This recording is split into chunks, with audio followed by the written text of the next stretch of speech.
大哥哥，你是不是也饿了？你也想吃烧饼吗？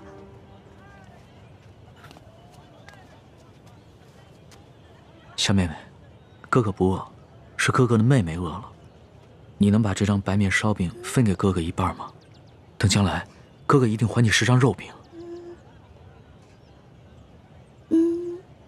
真的，你没骗我。真的，我没骗你。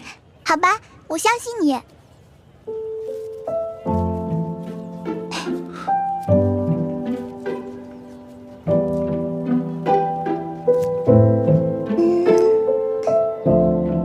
你将来要请我吃肉饼，这块大的给你吧。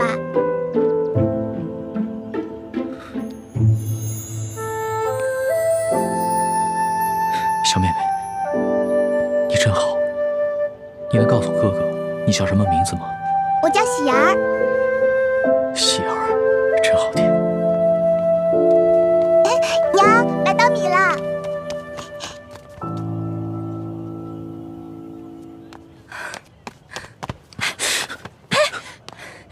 哪儿来的没脸的东西，居然敢骗一个小孩子的烧饼！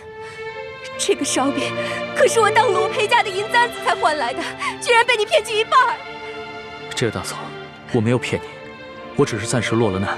等我回家有了钱，我一定还给你10张烧饼。还？你骗谁呢？这年头，休说你一个叫花子，就连官府都不讲信用。说好的每人每户1两银子1担米，结果呢？只是给了这么点发了霉的陈年糙米。你们淮阴县也是如此吗？哪年赈灾不是如此？不利的灾民尚能领到少许白米白面，到了我们县里，就只剩下这发了霉的陈年糙米了。再到下面各个乡村，剩下的就只能是糠皮了。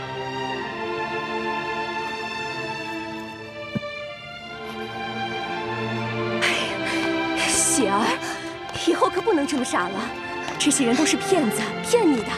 喜儿，你一定要相信哥哥，哥哥将来一定会还给你10张肉饼的。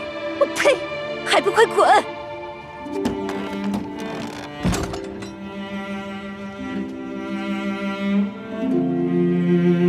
骗人！我明明听到娘肚子在咕咕叫。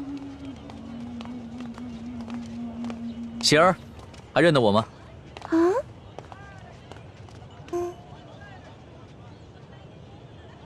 哦，大哥哥是你呀！喜儿，在吃什么呢？我娘煮的野菜糊糊，家里的米面都吃完了，只能吃野菜了。我娘说要再过几天，连野菜都没得吃了。这位公子爷是？我就是那日分走半张白面烧饼的叫花子，这次过来兑现对喜儿的承诺，还你们肉饼。真的，娘，我就说嘛，大哥哥是不会骗我的。哎呦，你看我这眼睛，那日小夫人说话多有得罪，还望公子大人有大量，不要以小夫人一般见识。没事的，大嫂，在这灾荒之年，人人都只能顾自己。这喜儿啊，能把仅有的1张烧饼分我一半，这等大恩，也是让我终身难忘的。来，肉饼，整整10张肉饼，赶紧吃吧。娘，你先吃吧。谢谢公子爷。大嫂，能不能把这碗野菜糊糊给我喝呀？这公子一看就是出身不凡的大富大贵之人，如何喝得这个呀？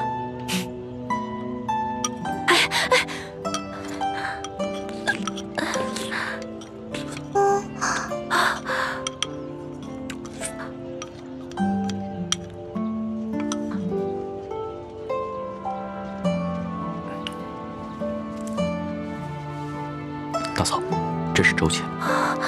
这可如何使得？没事，收下吧，这是我欠你们的。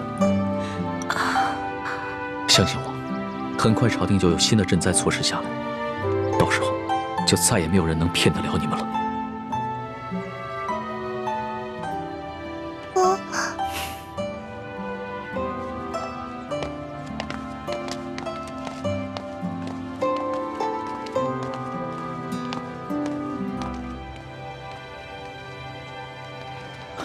李太医，眼下易欢还没有消息，但是我已经决定明日回京，你不会怪我吧？主子言重了，主子乃万圣之尊，不宜久离京城。而且太皇太后已经传来懿旨，催主子回宫了。最重要的是，眼下山西有数十万的灾民急需朝廷的救助，更有看似表面祥和，其实已经危机四伏的朝局，需要我去治理整顿。这也是易欢为何宁可牺牲自己，也要救我的原因。所以，我不能辜负他。主子能以国事为重，是臣妹之幸，更是天下百姓之幸。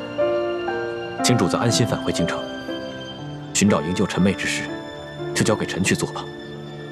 臣正在想办法，通过一些江湖人士，打探那些黑衣杀手的下落，相信很快便会有消息。那一切都拜托你了。其实，在我的心里，你已并非我的臣下，而是我的朋友。易欢更是我唯一的红颜知己。如果他，那将是我穷尽终生都无法弥补的遗憾。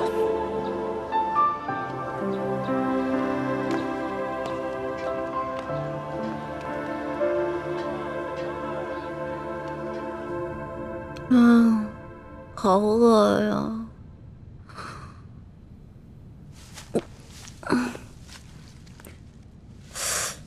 伤也好的差不多了，要不然出去找点吃的。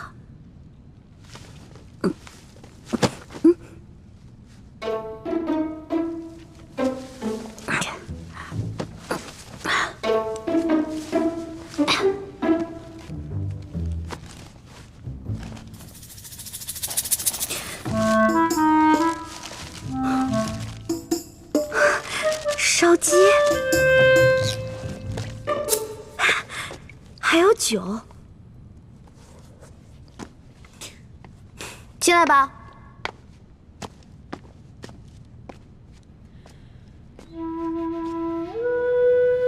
我不是说让你滚了吗？我滚了，我真的滚了。可是你的伤没好，我不放心你，而且我算了一下，我留给你的水啊、干粮还有药，你差不多也应该吃完了，所以我就又回来了。你如果真的关心我，就应该把我的行踪告诉朱哥哥，让他来接我。没脸见他。